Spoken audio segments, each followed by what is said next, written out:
Education portal 3.0 में कर्मचारियों के ऑनलाइन ट्रांसफ़र के ऑप्शंस एक्टिवेट हो चुके हैं। आइए देख लेते हैं पोर्टल पर ट्रांसफ़र हेतु कैसे आवेदन होंगे, साथ ही हमें कौन कौन सी सावधानी रखनी है। तो इसके लिए सबसे पहले आपको किसी भी ब्राउज़र में जो एड्रेस बार है उसमें टाइप करना है एजुकेशन पोर्टल 3.in और जैसे ही आप इसे सर्च करते हैं तो आप इस पेज पर पहुंचते हैं और यहाँ पर जो पहली लिंक दी हुई है उस पर आपको क्लिक कर देना है। क्लिक करने के बाद आप जो है लॉगिन पेज पर पहुंच जाएंगे। इस लॉगिन पेज पर पहुंचने के बाद आपको लॉगिन कर लेना है। लॉगिन करने के लिए आपको आईडी पासवर्ड जो है डालना है और उसके बाद कैप्चा फिल कर लेना है। कैप्चा फिल करने के पश्चात जैसे ही आप लॉगिन करते हैं तो आप एजुकेशन पोर्टल 3.0 पर पहुंच जाते हैं।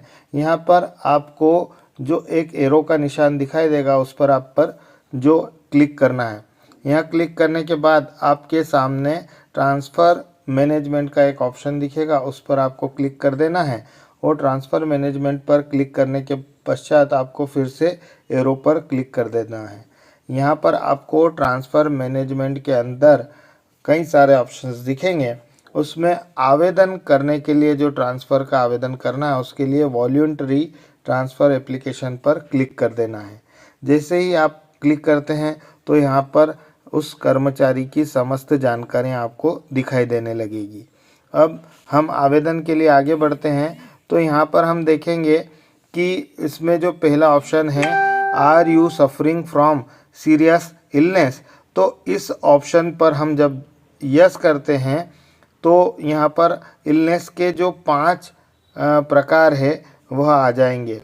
तो इनमें से यदि आप कोई ऑप्शन चुनते हैं यदि इलनेस का, तो उसमें आपसे सर्टिफिकेट की डेट पूछी जाएगी और उसके साथ साथ उस सर्टिफिकेट को अपलोड करने का ऑप्शन है। यहाँ पर वह सर्टिफिकेट अपलोड किया जाएगा।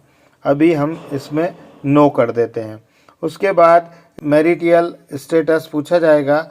इसके भी जो ऑप्शंस है वह आपके सामने दिखाई दे रहे हैं। अनमेरिड, मैरिड अगर हो तो यदि वह सर्विस में है, यदि वह सर्विस में नहीं है, तो इस तरह से जो सारे ऑप्शंस हैं वह दिखाई दे रहे हैं। जो उपयुक्त ऑप्शन है वह चुनना है। उसके बाद हम आते हैं प्रिफर्ड चॉइस लोकेशन। तो जहाँ पे आपको ट्रांसफ़र चाहिए वहाँ की लोकेशन यहाँ पर मांग रहा है। अभी हम इसमें जैसे मान लीजिए चयन कर लेते हैं श्योपुर। श्योपुर का चयन करने के बाद हम ब्लॉक का चयन करते हैं। मान लीजिए ब्लॉक भी हम श्योपुर चयन करते हैं। अब ये वर्ग एक इंग्लिश का व्यक्ति है तो हम बाकी किसी भी ऑप्शन को क्लिक न करते हुए डायरेक्ट सर्च पर क्लिक करते हैं तो हमारे सामने श्योपुर में जो है वैकेंसीज शो करने लगेगी। जैसे आप देखेंगे श्योपुर में जो एक्सीलेंस स्कूल है श्योपुर का, वहाँ पर वर्ग एक इंग्लिश की पोस्ट दिखाई दे रही है और एक पोस्ट यहाँ पर वैकेंट दिखा रहा है। ऐसे ही डाइट श्योपुर में इंग्लिश की एक पोस्ट दिखा रहा है। तो इस तरह से पोस्ट दिखाई देगी। अब आपको चुनना है। मान लीजिए हमने फर्स्ट जो है वह चुनी, तो अब आपको इस पोस्ट का जो है प्रेफरेंस देना है कि आप इस पोस्ट को कौन से नंबर पर रखना चाहते हैं, उस अपनी चॉइस की प्रायोरिटी में। ऐसे ही दूसरे का भी हमको चयन यदि करना है तो यहाँ भी हम देखेंगे कि हमको इसकी प्रायोरिटी में कौन सा जो पहली प्रायोरिटी दूसरी प्रायोरिटी देना है। इस तरह अपनी पहली चॉइस को आपको पहले नंबर पे, दूसरी को दूसरे नंबर पे, इस तरह से रखना है। अब हम देख लेते हैं। इसके बाद हमको ऐड कर देना है। अभी हम ऐड नहीं कर रहे हैं। उसके बाद हम अगले दूसरे ऑप्शन को देखते हैं कि यहाँ पे view and draft lock application का जो ऑप्शन है उस पर हम जब क्लिक करते हैं तो जो हमने पोस्ट ऐड की थी वह पोस्ट यहाँ पर हमको दिखाई देगी। अभी हमने ऐड नहीं की इसलिए पोस्ट नहीं दिखाई दे रही है। अब वॉलंटरी ट्रांसफ़र है या म्यूचुअल ट्रांसफ़र है, तो अभी हम वॉलंटरी ट्रांसफ़र के लिए कर रहे हैं आवेदन। तो यहाँ पे सारी जानकारी शो होने लगेगी यदि हम पहले ऐड कर चुके हैं। अब इसमें ट्रांसफ़र का रिक्वेस्ट नंबर, स्टेटस और करंट OIS यानी आपका जो स्कूल है वह और जो आपने चॉइस की है वो सारी चॉइसेस क्रम से दिखाई देगी।